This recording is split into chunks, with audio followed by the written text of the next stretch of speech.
everyone! Welcome back again to my YouTube channel. And medyo matagal-tagal po akong hindi nag-upload ng video.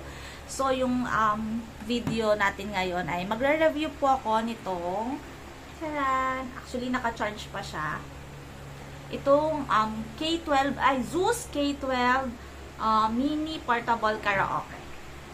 So, na-order to nung asawa ko before Christmas sa Orange App. And then, ayun, dumating siya sa amin, parang December 26 na. So, nagamit ko siya nung dumating. And then, nung New Year. So, ayan. So, yung itsura niya, sobrang cute niya. Hindi ko nga pala alam kung naririnig sa background yung electric fan namin. Pagpasensyahan nyo na lang. So, ayan, sobrang liit lang niya. Ang ganda ng color. Sa pagkakaalam ko, may iba't ibang color ata to. Okay, ayan. Yung mic niya para lang deodorant. Tapos tong speaker. Kaya nga siya sinabing portable, diba? Kahit saan, madadala mo siya. Carry. So, ayun, nagamit ko na siya ng napakaraming beses na. Since nung dumating siya, December 26, tinry na namin agad. Tapos, ayun, araw-araw ginagamit. Hindi lang ako nakapag-review agad. Hanggang ito, nakabalik na kami dito sa Makati. Ngayon ko lang siya naisipang gawa ng review. So, actually, charging siya ngayon kasi ginamit ko siya kanina lang. So, pero pwede na natin itong ma-open. So, ayan, pag in-open. Yan, may tunog siya. Same dun sa mic. Ito naman. Ay, wala palang tunog yung mic. Ay, sorry. Ayan, diba? Ganun na siya agad. Kapag in-open mo, malakas siya. So, may volume, lower mo naman yung volume. Ayan. Pwede mong pataasan, palakasan. Ayan. O, diba? So, kahit hindi pa siya naka-Bluetooth, pwede mo na siyang magamit. Tapos, kapag gagamitin mo naman siya, syempre, i-Bluetooth mo lang siya dun sa cellphone mo. Ang alam ko, may iba-iba itong, yung nag-change ng voice. Ayan. Pindot-pindot lang tayo dito. Ayan. Hello. Ay, hindi siya nagbago. Hello. Hello. Hello. Hello. Niloloko ata ako na ito. Okay. Ito, ayan. Ngayon lang siya na-discover. Pwede rin pala yung kapag gusto mo na. Kasi usually yung kulay niya, yung light niya, diba ganyan, nag-iiba-iba siya. May pinipindot rin pala dito yan. Ngayon ko lang to na-discover. Usually yung ginagamit namin sa bahay, parang blinking ng iba-iba yung color. Pero, ganun din naman yan. Explore lang. Hello? Ayun. Sa mic pala. So, okay guys. Akala ko dito pipindutin para mag-iba yung, yung tone ng voice or yung sa mic pala. So, ito, yung lower dito sa mic. Lower? Yung lower button. Hello. Ayan, parang pindutin natin. Hello. Ayan, lalaki ka naman. Ayun, may mga ganyang effect daw to. So, ayun. Hello. Ito ata yung kanina.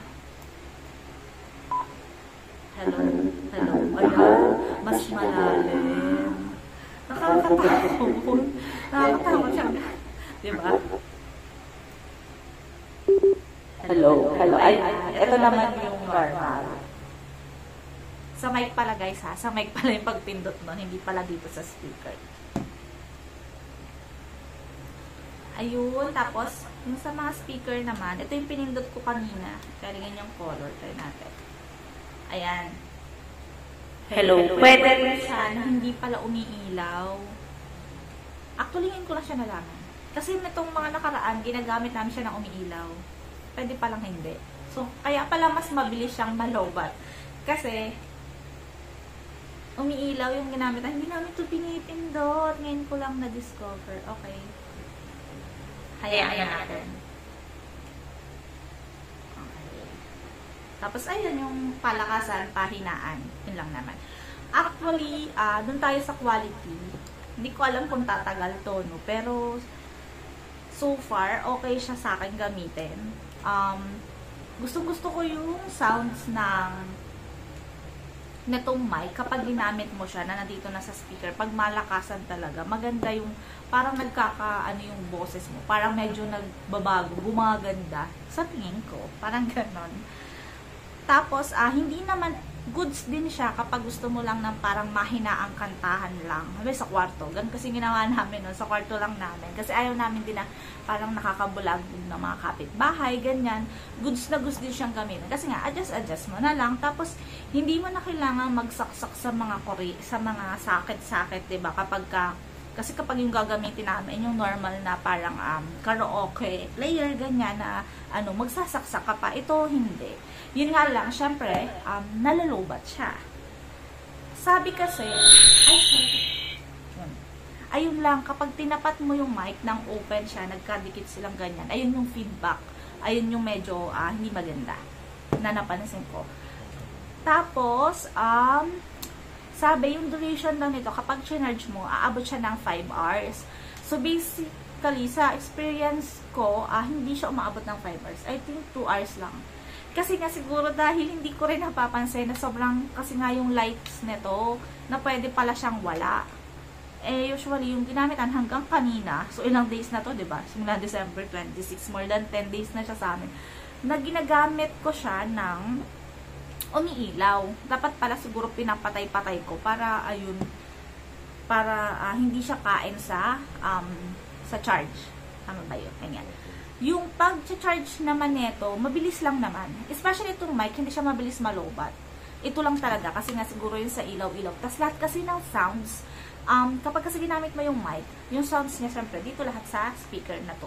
Unlike sa mga ordinaryong mic, syempre, dito sa mic na to, naririnig mo na yung sounds. Ang dito ay, dito pa sa speaker. Ayun yung medyo nanibago ko, kasi nung nag-try ako magkanta-kanta, ganyan. Kung hala, nakakapanibago kasi dito ako kumakanta, ang naririnig ko lang syempre yung voice ko dito. Pag malayo sa yung speaker, doon lang siya. So, doon mo lang para maririnig yung kanta mo doon sa, na medyo malayo sa'yo. Pero sa halaga niya, sa 400 pesos, sobrang goods na siya, guys. So far, for me, okay siya. Very portable kapag may halimbawa, parang lalabas kayo, may birthday, ganyan, dadayo ka lang doon, dala-dala mo lang yan, diba? I-bluetooth mo lang sa cellphone mo, okay na. So, talagang okay siya. Very, marirecommend ko naman siya. Yun nga lang guys, hindi ko alam kung tatagal siya. Kasi, ilang araw pa lang siya sa amin. Parang 2 weeks pa lang, ganyan. So, hindi ko alam kung yung lifespan niya talaga ay kung matagal. So, siguro gagawan ko ulit ng review kung tatagal siya sa amin. So, okay. Try natin gamitin. I-feedback siya pag masyadong malapit. Okay. Na-bluetooth ko na siya. And, ito. So, yung music, syempre, kung gaano kalakas yung volume mo din sa cellphone mo, yun, may ads tayo. Nag-worry kasi ako, baka makapiright tayo. So, mga konting lines lang. Matesting lang natin. Para lang marinig nyo.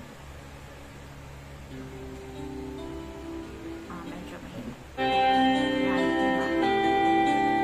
Depende sa volume na guys.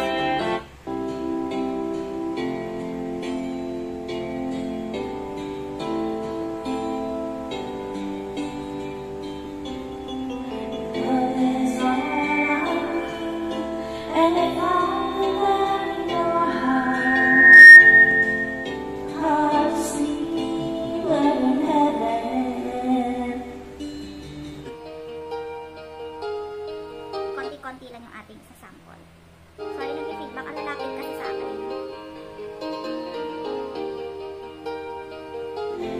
Sweet English tongues, yes, I was once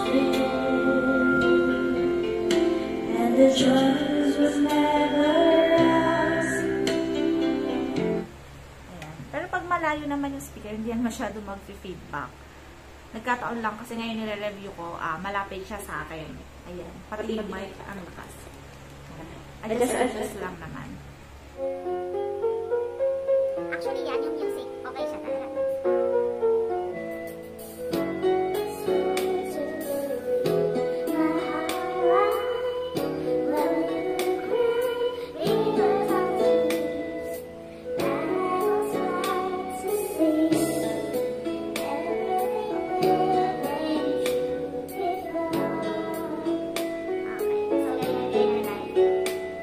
Iko-konti lang tayo kasi baka maka-copyright tayo. Kapag kasi mahaba-haba yung music mo, nakaka-copyright tayo, dahil.